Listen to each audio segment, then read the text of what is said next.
We're about to abandon the traditional system of money and accounting and introduce a new one.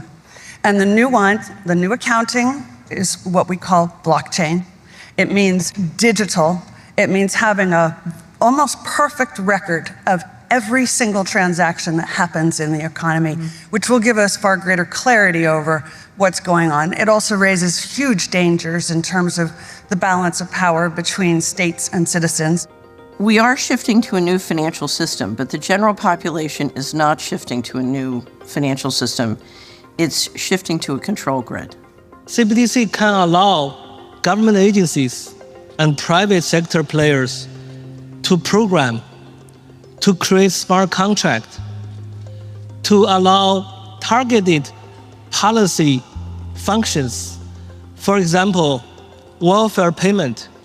For example, consumption coupon. For example, food stamp. By programming Cbdc, those money can be precisely targeted for what kind of people can own and what kind of use this money can be utilized. A key difference with the Cbdc is that central bank will have absolute control on the rules and regulations, and also we will have the technology to enforce that. They're saying we can control with rules. We don't need currency anymore. And so it's no longer a financial system or a currency system. It's purely a digital concentration camp. It's a slavery system. When Catherine Austin Fitts talks, we should listen. She's a former high-level investment banker in New York and held senior office in the first Bush administration in Washington. There may be 1,000 models of how it could work. But essentially, you will have, whether it's a banking account or a credit card, and it can be turned off and on. So my incentive system is not you go to work and work hard and you get money.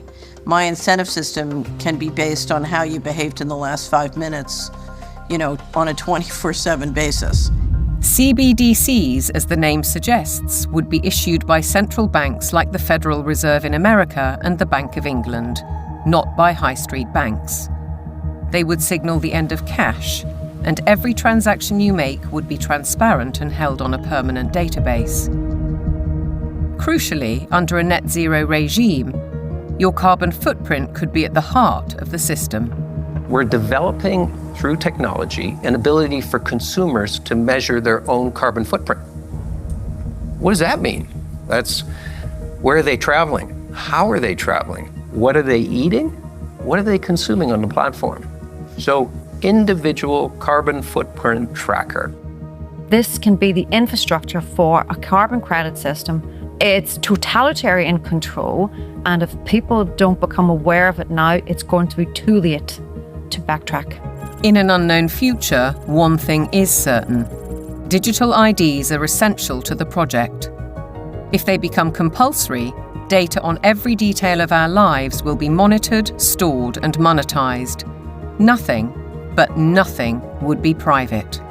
For younger people, often it's the case that they like technology, they're completely au fait with it, they enjoy it. So they don't see the dangers that technology can bring because, like a drug dealer does, you feed people, low levels of drug where it's all fun. And then later, when you have them addicted, you feed the hard stuff and that destroys their life. So in a similar way, all of this technology is currently pretty much nice, but when the central bank digital currency comes in and the control comes in and the censorship systems, then the younger people will realize all too late in many cases that they've walked themselves into a trap.